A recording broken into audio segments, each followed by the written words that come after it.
उनके लिए नया साल क्या, पुराना साल क्या, जिनका साल धरना देते देते बीत गया, जिनका 1 जनवरी भूखे पेट बीता, और जो लोग एक ही बात का जिद कर रहे थे कि री एग्जाम दोबारा होना चाहिए। साहब, लोग कहते हैं कि नए साल के साथ साथ पुराने दर्द और पुराने जख्मों को भुला देना चाहिए, लेकिन उनको जो जख्म, उनको जो दर्द मिले थे, वो ज्यादा पुराना नहीं था कि किस तरीके से पहले वाटर कैनन इस ठंड के दिन में उनके ऊपर फेंका गया और उसके बाद जम के उनके ऊपर लाठियां बरसाई गई। उनकी तो कोशिश बस इतनी सी थी कि बस नौकरी मिल जाए, री एग्जाम हो जाए, और कुछ इस तरीके से नौकरी बांटी गई जिसका जिक्र आज देश ही नहीं बल्कि पूरी दुनिया में हो रहा है। इसी को लेके 3 जनवरी को बिहार बंद का ऐलान भी कर दिया गया है। क्या कुछ नया अपडेट आया है और बिहार बंद का कितना असर दिखने वाला है, कल सब कुछ आपको विस्तार पूर्वक समझाऊंगा। लेकिन उससे पहले मेरा परिचय जान लीजिए। मेरा नाम है रजत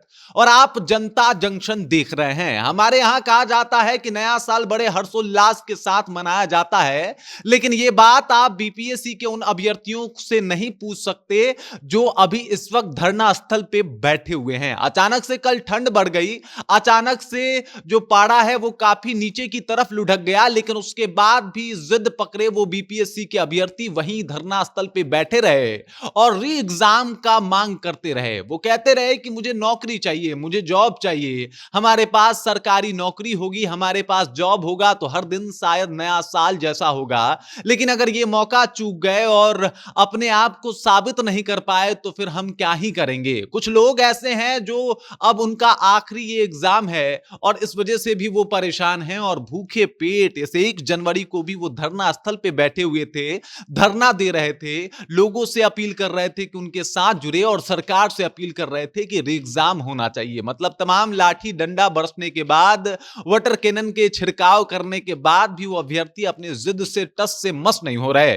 और आज देख लीजिए उनके साथ बड़ी बड़ी राजनीति पार्टियां भी उनके साथ धरना स्थल पे जा रही हैं, उनको सपोर्ट कर रही हैं। और इसी बीच पप्पू यादव ने भी फेसबुक के जरिए एक ऐलान कर दिया है। पप्पू यादव ने कहा है कि 70वीं बीपीएससी के री एग्जाम की मांग को लेकर बिहार के सभी एनएच, एसएच एवं रेल चक्का जाम किया जाएगा। 3 जनवरी 2025 को उन्होंने वक्त भी दे दिया है, यानी कल के दिन बिहार बंद की घोषणा पप्पू यादव ने अपने सोशल मीडिया से कर दिया है। अब देख लीजिए, बिहार बंद अगर किया जाता है तो इससे आम जनता को दिक्कत और परेशानियां तो होगी ही, लेकिन उनके दिक्कत को भी नजरअंदाज नहीं किया जा सकता। जो शीतलहरी में आप देख सकते हैं किस तरीके से ठंड हवाएं चल रही है, किस तरीके से अगर आप पूरा कपड़ा पहन के भरपेट खाना खा के भी बाहर निकल रहे हैं तो आपको एकदम से ठंड लगने की संभावना जो है वो बढ़ जा रही है कि भाई साहब ठंड में बाहर ना निकले।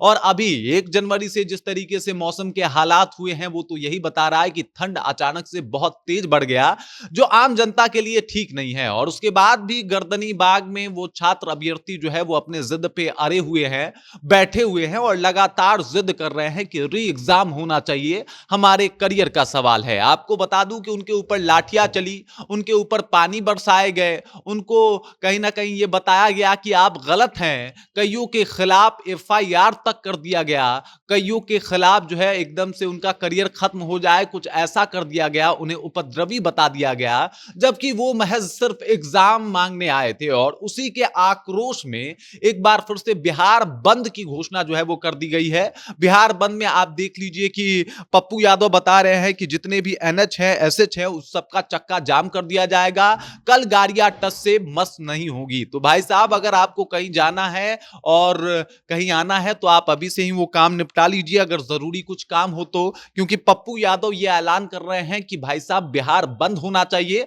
उन अभ्यर्थियों के लिए जो अभ्यर्थी भूखे पेट न्यू ईयर मना रहे थे, उन अभ्यर्थियों के लिए जिनके ऊपर पहले पानी बरसा के इस ठंड के दिन में, उसके बाद लाठी बरसाई गई, उन अभ्यर्थियों के लिए जो लोग लगातार इस जिद पे टिके हुए हैं कि री एग्जाम होना चाहिए, नहीं तो मेरा करियर बर्बाद हो जाएगा। और उन अभ्यर्थियों के लिए भी जिनको केस करके उपद्रवी साबित करने की पूरी कोशिश बिहार पुलिस करने में लगी हुई है। हालांकि ये लोग लगातार कोशिश कर रहे हैं। आपने देखा कि किस तरीके से मामला बिगड़ा था, किस तरीके से जेपी गुलंबर के पास इनके ऊपर लाठियां बरसी थी। यही नहीं, आयोग के सामने भी इनके ऊपर लाठियां बरसाई गई थी और तब आयोग ने आके ये कहा था कि ये बहुत दुखद है, लेकिन हाँ, वो लोग आयोग के सामने आके अगर प्रदर्शन करेंगे तो उनको तो हटाया जाएगा। ये खुल के नहीं कहा गया कि लाठी बरसाया जाएगा, लेकिन हटाया जाएगा। ये बात बता रहा था कि जैसे भी हो उनको हम हटा देंगे, ऐसे हटाएंगे कि भाई साहब वो लोग याद रखेंगे। आज स्थिति ये थी कि कुछ लोग हॉस्पिटल तक पहुंच गए हैं। नए साल में ठंड का प्रकोप बढ़ते जा रहा है और उनमें से भी कुछ लोग जो है उनको हॉस्पिटल में एडमिट करा गया है, उनका इलाज चल रहा है। ठंड की वजह से कितने बच्चों को ठंडा लग गया है और इस वजह से भी उनको हॉस्पिटल जाना पड़ रहा है। अब भूखे पेट इस ठंड में बैठना थोड़ा तो मुश्किल होता ही है। और इसी बीच बिहार बंद का ऐलान भी कर दिया गया है कि 3 जनवरी को बिहार बंद रहेगा। और बिहार बंद का कितना असर देखने को मिलेगा ये सब तो कल ही पता चलेगा। बिहार बंद किस तरीके से बिहार में दिखेगा ये भी कल ही पता चलेगा। लेकिन फिलहाल बिहार बंद की घोषणा कर दी गई है। पप्पू यादव ने इसकी जानकारी फेसबुक पे भी दे दी है और कहा है कि छात्रों के लिए और बीपीएससी अभ्यर्थियों के मांग को पूरा कराने के लिए ये काम जरूरी है और बिहार बंद जो है वो हम लोग कर रहे हैं। ये जानकारी आपको देना जरूरी था। पहला तो बिहार बंद और दूसरा उन छात्रों का आप दर्द समझें कि भाई साहब भले ही नया साल हो या पुराना साल हो, उनके लिए तो 31 दिसंबर और 1 जनवरी एक जैसा था।